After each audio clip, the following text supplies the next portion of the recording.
I really like this character. This has been my go-to recently. I've been enjoying sort of experimenting with different weapon types. I mean, I have like 200 hours in this game, but there's still new stuff to do. Wow, 200 hours dies immediately. That's cool.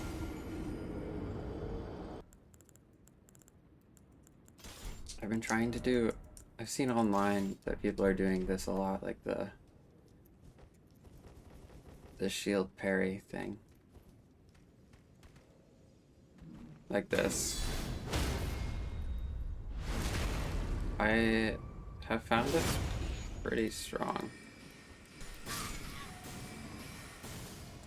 Clearly, I am total shit at this game. Clearly, it's not my strong suit. I guess I could probably upgrade. I haven't been to Round Table in a while. Where have you been hiding? I took you for dead. No matter, it's all the same. Lay out your arms then.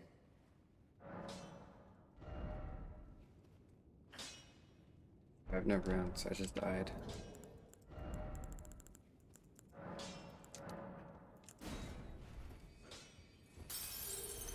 I like that animation a lot. It's cool. Back already. No matter. Lay out your arms. I always try to like stick my weapon onto the anvil when I'm doing this. It doesn't work with this spear, so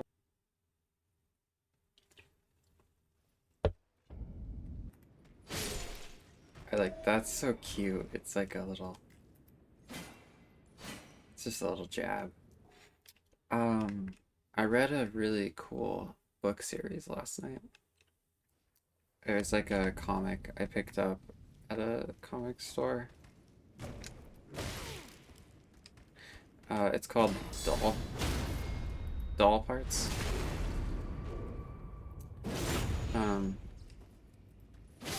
It's like intense. I think it's meant to be cool. It's meant to be written as kind of like horror, but I thought it was like just like raw, because it's all kind of like real, which I guess is horrifying that like it could be real. It's about this. I don't want to spoil, even though like, you know, this is like nobody's gonna watch this ever. I still don't want to like spoil it. It's out of principle. Don't want to spoil it. It's about this girl who goes through some really messed up shit. Wow, okay. I have all of them right here, actually. There's all four.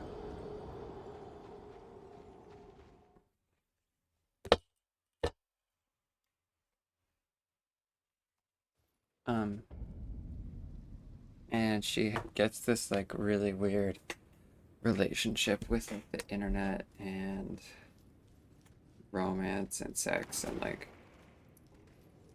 gore. She watches a lot of gore. She uses like forums. It's very like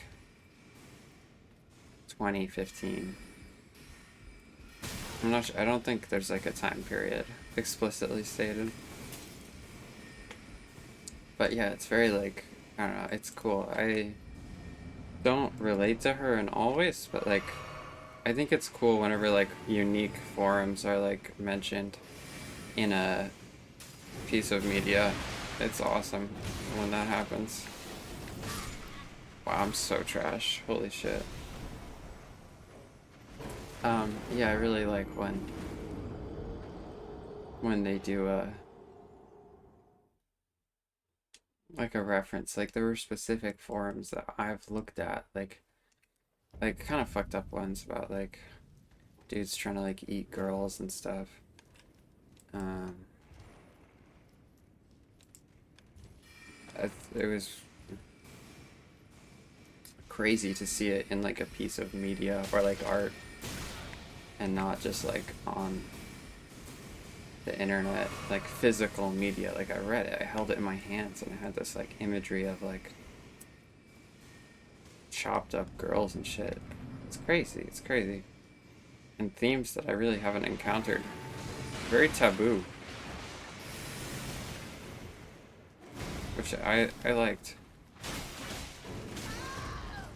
Nobody really does that kind of stuff.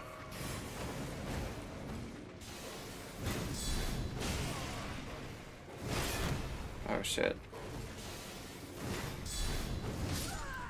Okay. I guess I have to learn that combo for shield stuff. I usually try to just dodge around for this fight. And it's hard when you don't have enough stamina to do shields. Which is why I'm here. I'm trying to respec for this build. But it is obviously not working for me.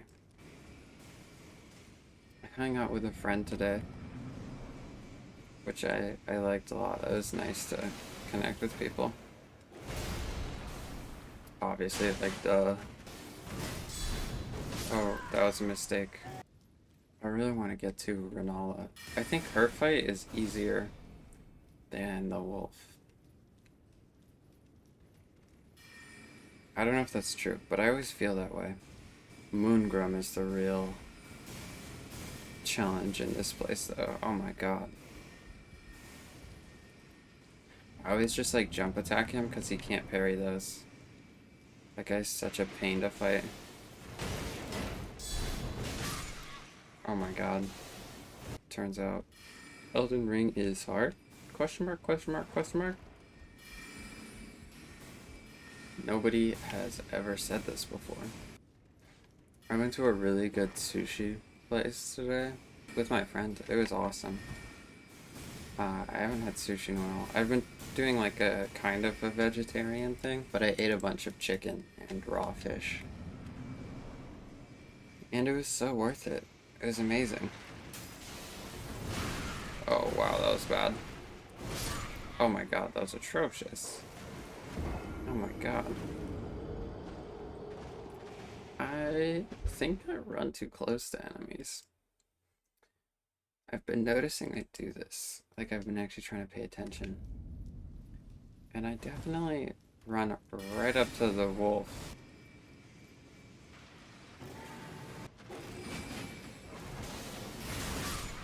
Wow.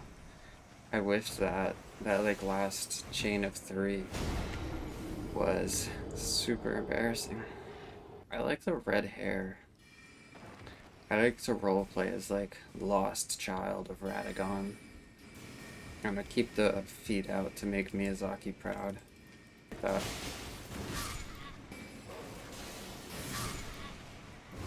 That's cool. That's really cool. Okay, pretend she's holding a book. The precession of Simulacra. If once we were able to view the Borgias fable in which the cartographers of the Empire draw us a map so detailed that it ends up covering the territory exactly, the decline of the Empire witnesses the fraying of this map, little by little, and its fall into ruins, though some shreds are still discernible in the deserts. The metaphysical beauty of this ruined abstraction testifying to a pride equal to the empire and rotting like a carcass, returning to the substance of the soil a bit as the double ends by being confused with the real through aging. As the most beautiful allegory of simulation, this fable has now come full circle for us and possesses nothing but the discreet charm of a second-order simulacra. Today, abstraction is no longer that of the map, the double, the mirror, or the concept. Simulation is no longer that of a territory or referential being or substance. It is the generation by models of a real without origin or reality, a hyper-real. The territory no longer precedes the map, nor does it survive it. It is nevertheless the map that precedes the territory, precession of simulacra that engenders the territory. And if one must return to the fable, today it is the territory whose shreds slowly rot across the extent of the map. It is the real and not the map whose vestiges persist here and there in the deserts that are no longer those of the Empire but ours, the desert of the real itself. In fact, even inverted, Borges' fable is unusable. Only the allegory of the Empire perhaps remains, because it is with this same imperialism that present-day simulators attempt to make the real, all of the real, coincide with their models of simulation. But it is no longer a question of either maps or territories. Something has disappeared, the sovereign difference between one and the other that constituted the charm of abstraction, because it is difference that constitutes the poetry of the map and the charm of the territory, the magic of the concept and the charm of the real. This imaginary of representation which simultaneously culminates in and is engulfed by the cartographer's mad project of the ideal coextensivity of the map and territory disappears in the simulation whose operation is nuclear and genetic, no longer at all specular or discursive.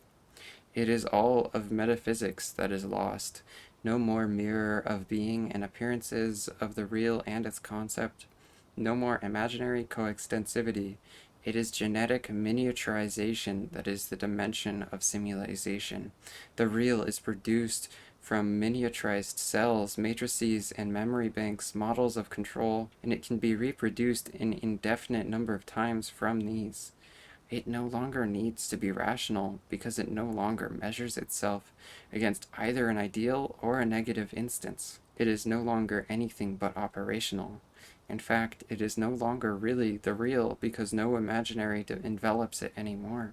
It is a hyperreal, produced from a radiating synthesis of combinatory models in a hyperspace without atmosphere. By crossing into a space whose curvature is no longer that of the real nor that of truth, the era of simulation is inaugurated by a liquidation of all referentials. Worse, with their artificial resurrection in the system of signs, a material more malleable than meaning, in that it lends itself to all systems of equivalences, to all binary oppositions, to all combinatory algebra.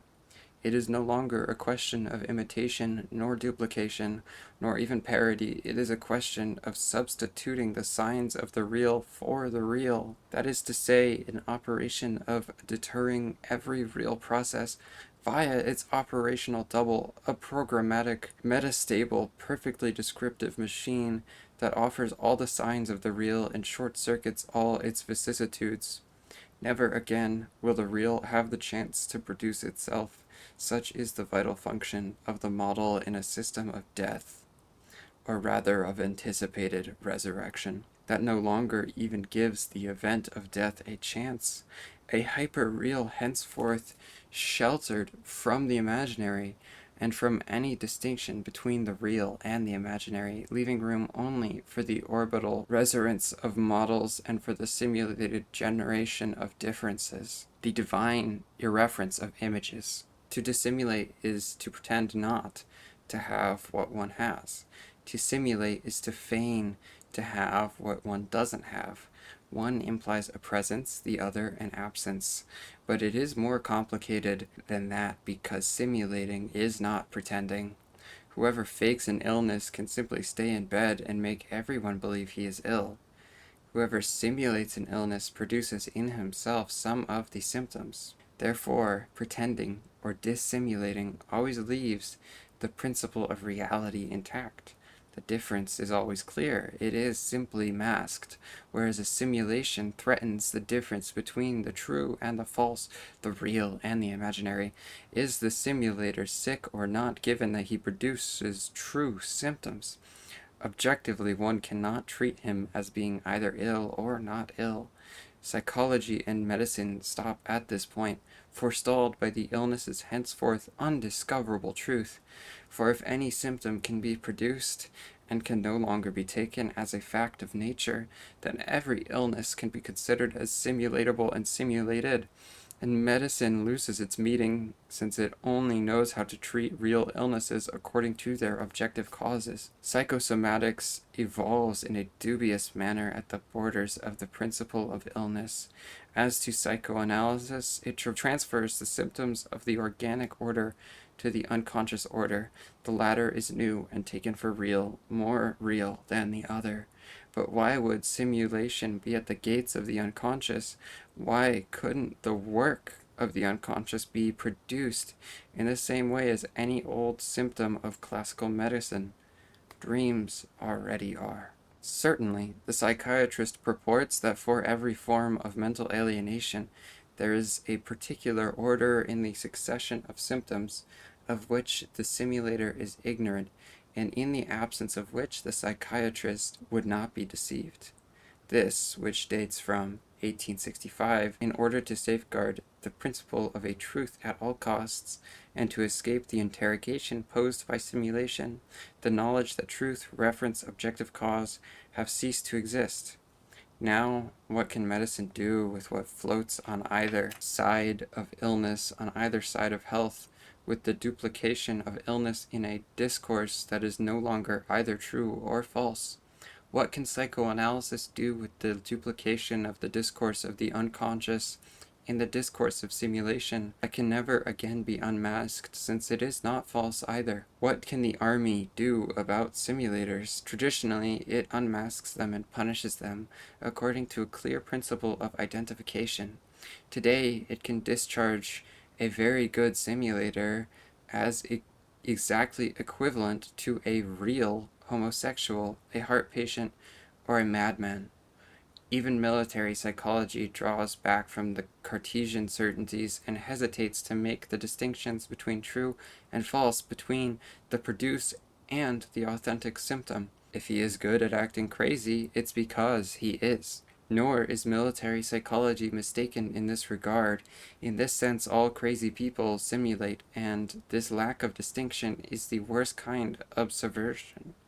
It is against this lack of distinction that classical reason armed itself in all its categories. But it is what today again outflanks them, submerging the principle of truth. Beyond medicine and the army, favored terrains of simulation, the questions return to religion and the simulacrum of divinity. I forbade that there be any simulacra in the temples, because the divinity that animates nature can never be represented. Indeed, it can be. But what becomes of the divinity when it reveals itself in icons? When it is multiplied in simulacra, does it remain the supreme power, or that is simply incarnated in images as the visible theology? Or does it volatilize itself in the simulacra that alone deploy their power and pomp of fascination, the visible machinery of icons substituted for the pure and intelligible idea of God? This is precisely what was feared by iconoclasts, whose millennial quarrel is still with us today. This is precisely because they predicted this omnipotence of simulacra, the faculty simulacra have of effacing God from the conscience of man, and the destructive, annihilating truth they allow to appear. That deep down God never existed, that only the simulacrum ever existed. Even that God himself was never anything but his own simulacrum. From this came their urge to destroy the images. If they could have believed that these images only obfuscated or masked the Platonic idea of God, there would have been no reason to destroy them. One can live with the idea of distorted truth, but their metaphysical despair came from the idea that the image didn't conceal anything at all, and that these images were in essence not images, such as an original model would have made them, but perfect simulacra, forever radiant with their own fascination. Thus, this death of the divine referential must be exercised at all costs. One can see that the iconoclasts, whom one accuses of disdaining and negating images, were those who accorded them their true value, in contrast to iconolators, who only saw reflections in them and were content to venerate a filigree god. On the other hand, one can say that the icon worshippers were the most modern minds, the most adventurous, because in the guise of having God became apparent in the mirror of images, they were already enacting his death and his disappearance in the epiphany of his representations, which perhaps they already knew no longer represented anything, that they were purely a game, but that it was therein the great game lay, knowing also that it is dangerous to unmask images since they dissimulate the fact that there is nothing behind them.